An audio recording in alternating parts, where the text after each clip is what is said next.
Welcome everyone. Hello for being here. My name is Marta Navalon. I'm the head of partnerships at Guaira Madrid, but as well I'm the VC analyst at IOP Ventures, the investment vehicle that we have at Guaira with Telefónica Insurance, with the focus of investing in insurance companies, startups that can help us to improve the traditional insurance sector and digitalize the industry. So first of all, I want to introduce you to my panelists. So we have here Marc Cremente from K-Fund and Julio Pernia from BDO. So thank you all for being here. So before we start, I just wanted to give you some context about the industry. As we are seeing that the insurance sector is an industry that is moving a lot of money worldwide, but we are not seeing the same movement in the VC sector. The startups in the insurtech sector are super infra-funded. So we are here to try to change that. Last year they only raised, it's not a small amount, but in comparison with other sectors, it's low, 9.5 billion worldwide. So it's a high decrease from the previous years. Sorry. So we're trying to make a change on that. So okay, let's go to start with the questions. So we are seeing that the insurance companies are making a change in the way we approach the traditional value chain in the insurance sector. So Julio, what do you think we are not getting yet in which areas of the industry? Okay. So thank you so much, Marta, for having us here. So indeed, corporates, they have been developing a lot of open innovation programs, collaboration with the startups, and we have seen a great progress in terms of digitalizing the customer experience and the FNO and even the risk assessment. But the reality is that when it comes to artificial intelligence, I would say that the organizations has been developing initiatives that are too small, and I would say too tentative, in the sense that they are not getting to the point of providing real value. Testing the waters with POCs and pilots is great to have good insights, but if you want to do a real transformation, you need much more than that, right? So transforming an organization with artificial intelligence, it means to embed AI throughout the whole organization, from underwriting and cash settlement through the whole customer journey till the customer support. To do that, you need to change the mindset. You need to have a comprehensive approach in terms of artificial intelligence. You need to have a big investment, and also you need to change the culture and the whole organization, right? When you change that, when you have a strategy that is large in terms of artificial intelligence, then you can have real transformation and you can provide real value to the insurers. Mm-hmm. Okay, this is so weird. Thank you very much. So, yeah, sure. Yeah, so from the investment part, from the investment side, what we are seeing is that priorities in the insurance company have changed significantly. No, we come from years in which innovation teams have been focused on the customer experience, no, the relationship with the customer. And this has changed significantly in the last, I would say, last year, no? And now the innovation teams of the insurance companies are more focused on the return of the investment, no, that they are making, no? And of course, this changed the landscape of companies, no, that are emerging, no? And we are seeing more companies focusing on improving, no, or helping companies be more efficient, no, in specific parts of the process that was mentioning. No? Yeah, for sure. Thank you. So now turning to a bit of the investment perspective, Marc, at K-Fund, you're seeing a lot of insurance companies, and Julio, of course, you are a very important company in the insurtech picture here in Spain. So where do you think are the opportunities now for investing in startups in insurance? So K-Fund is an agnostic fund. We do B2B and B2C, and the picture changed, no, significantly in B2B and B2C, no. In B2B, we are seeing some interesting companies trying to improve the customer experience and improve or digitizing the relationship with the customer. No? And here we see many similarities with what happened with the financial industry. No? In the sense that customers choose the bank and the insurance that they work with because the product fits their personal needs, but also because of the ease of understanding the product, understanding the small wording, and also the ease of relating to the bank or to the insurance. No, we are also seeing many companies like Vedeo, no, trying to help companies be more efficient, no, by automating part of the process of the change, no. The underwriting process, the claim management process, the cost estimation process, and here the perfect example is Vedeo, which is one of the companies that we invested 4 or 5 years ago, long time, and now what we are seeing is more companies trying to solve or to improve specific or critical processes of the insurance companies, no? Like the risk modeling or the prediction of the claim, no, in the future. And here the artificial intelligence has a key role, no? Because before that it was not possible not to solve some specific problems, no, of the insurance companies, and this is one of the things that the AI brings, no, to the table, no. In B2C is different, no. The companies that we are seeing and the opportunities that we are seeing is companies that are specialized in specific verticals, no, and in some verticals, no, and we see here more opportunities because when you focus on a specific vertical, you can build a lot of differentiation and flexibility, no? And for example, we have invested in a company that operates in the pet insurance industry. We have also invested in the life insurance in a company that operates in the life insurance industry. So there are opportunities that were owned, no, in somehow, no, by traditional players, and we are seeing new players and new companies, no, trying to bring or to build that differentiation compared to the traditional players. To add on top of that,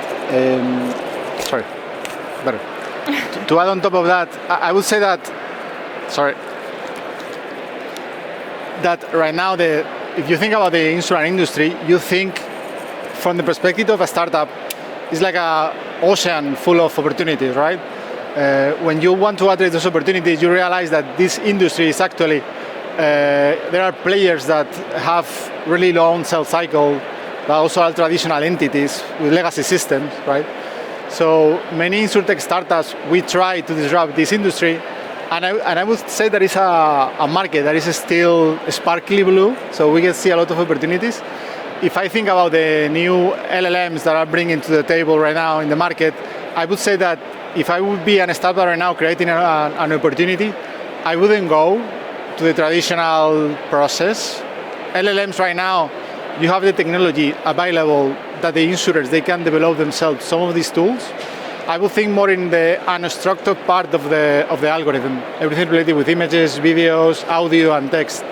I see there a big opportunity where is there insurers, they have more difficulties to develop something. So if I would be an investor, I would be looking for this type of opportunities instead of the others. You've been talking about how AI is interesting in the industry, but in which part, what things do you believe the AI is improving in the insurance sector, and what are the main challenges about using AI? Yeah, okay. So it's true that the insurance industry is an industry that has a high potential to be disrupted, right? While it's one of the industries with less adoption of artificial intelligence. insurers, they are accessing to more and more data at the right moment with the digitalization of the touching point with the customer. I mean the interaction with the customers, but also everything related with connected cars, smart housing, and everything. So that means a huge amount of information at the right moment that we can even personalize products and pricing for the customer in real time. Also, insurers they know a lot about us. They know where we live. They know if they have any flood risks, for instance, in the houses that we live. So all that information combined with what I was saying about unstructured data, pictures, videos, and historical data, bring to the table the opportunity to detect risks and even to assess and to automate claims, right? Also, we have seen a lot of initiatives in the fraud management part where AI is doing incredible things. Also, if we think about all these new machine learning models that are coming recently, we are seeing very good performance in terms of natural disasters events. So all this, I think, is going to change the industry. Thinking about challenges, so I think there are a big gap or delta between two different worlds. The insurance world, where you have traditional entities, as I was saying before, with legacy systems that they want to innovate, and the opposite is the new world of customers demanding a new interaction with the companies, right? That world is facing also the astonishing world of changes with artificial intelligence, right?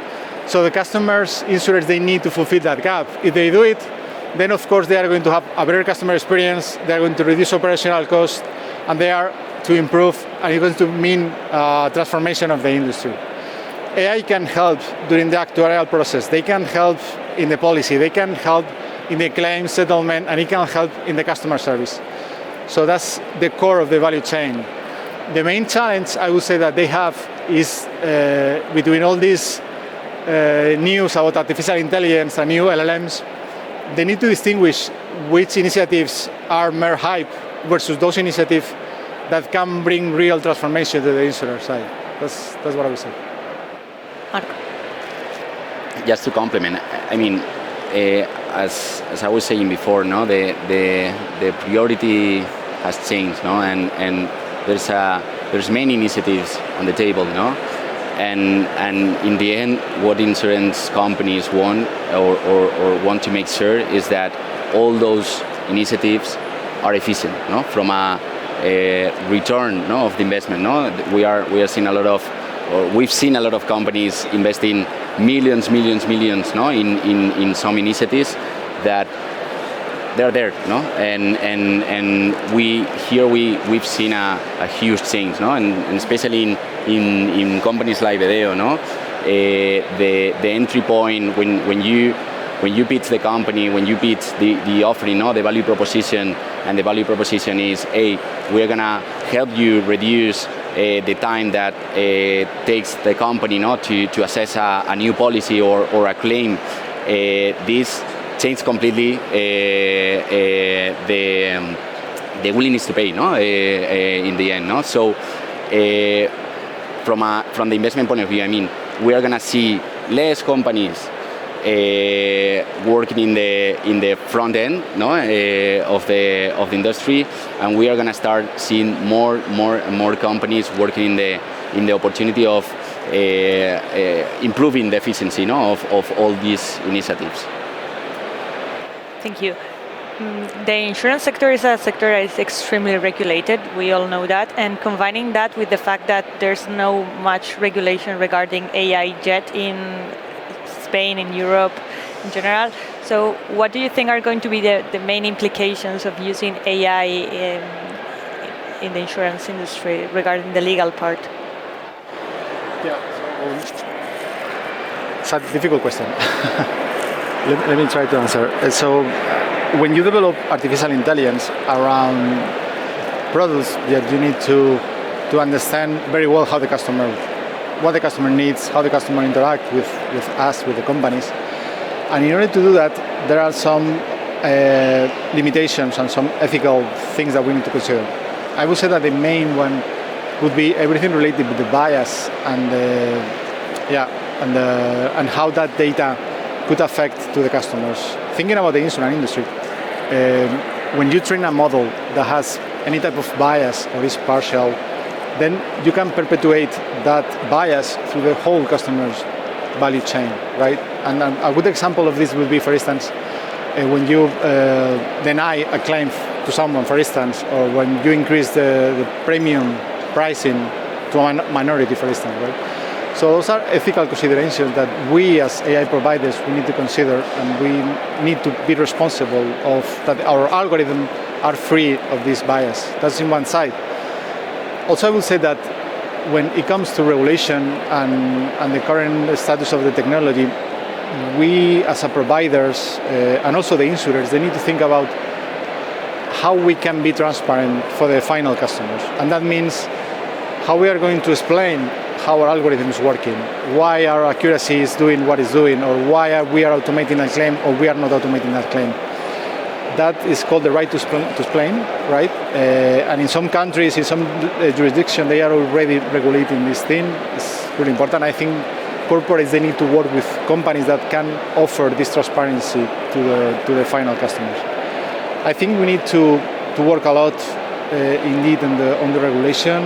We need to define a round table where we can sit down, insurers, vendors, but also regulators, where we can define what are the best practice of ethical in the sense that this industry is about trust, right? And if we cannot offer trustworthy solutions to the customers, then there's no point, right? So there's a lot of work to be done, but I'm positive that in the next few months, in the next years, we're going to define those round tables to sit down and to legislate this problem.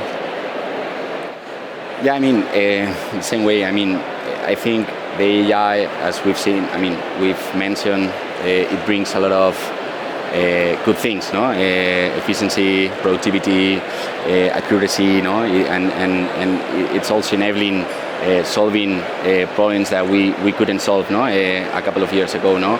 But it also brings, or it also has implications, no, and some of them can be negative, no, and I would say that the main one is the inappropriate use of data, no. There are companies that are using somehow data, no, to set the price, no, or to set a better price for the customers, no, and in the US we are seeing an emergence of or a set of regulations, no, that are limiting, no, the use of this data, no, to set a price or to predict, no, some kind of risk, no, of the policies, and we don't know, no, what is going to happen, but as we've seen in other technologies like blockchain, for example, we are gonna need that regulation, no, to set the rules or the fundamentals, no, to make sure that the data, no, is being used, no, in a proper way, and it not goes against the personal privacy, no, of the customers, no. See where we go in the following months. So regarding this possible future, you've been talking a bit about trends and where do you see the sector now, but I would like to ask you, where do you think we are going? How do you see the industry in, I don't know, a couple of years, or in 2030, as Summit says this year? So it's difficult. I would say that in the next 4 years, we are going to see how these initiatives of artificial intelligence, how organizations are going to deploy them deeply in the organization. And when I say that, I mean helping in the actuarial process, helping even the market research.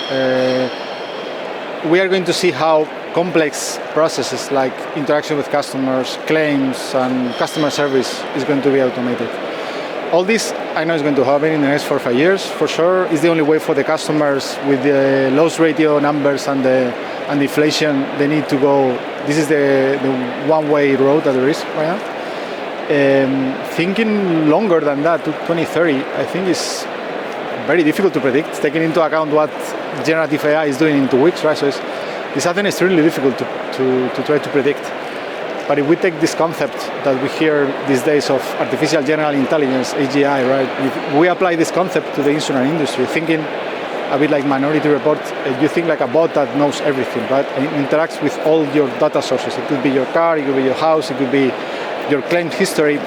And imagining things, it could even think about someone a bot that can even connect to, I don't know, traffic, weather, right? Another moment, I think it could happen something like predict a claim, even prevent the claim. There's something that the technology is here. It's just a matter of joining the dots in order to have it. So,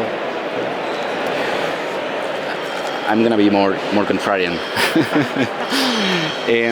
No, I mean in the context of Web3 or the new internet, no, there are many new assets, no, or products that have emerged, and we see a lot of lack of protection, no, of this kind of assets. And in the end, this is going to be the future, no? There's no difference or a huge difference between a car or NFT you have, no? So I would like to see more insurance companies, no, thinking about this and how to protect these kind of assets, because it's a matter of time, no, that we all have more these digital assets, no, and we need that kind of protection, no. So in 2030 and 30, I see we will have this change, no, in the insurance industry. Well, I think we are done for today. Thank you very much for your time, Julio, Marc. Thank you, South Summit, for having us, and thank you all for being here.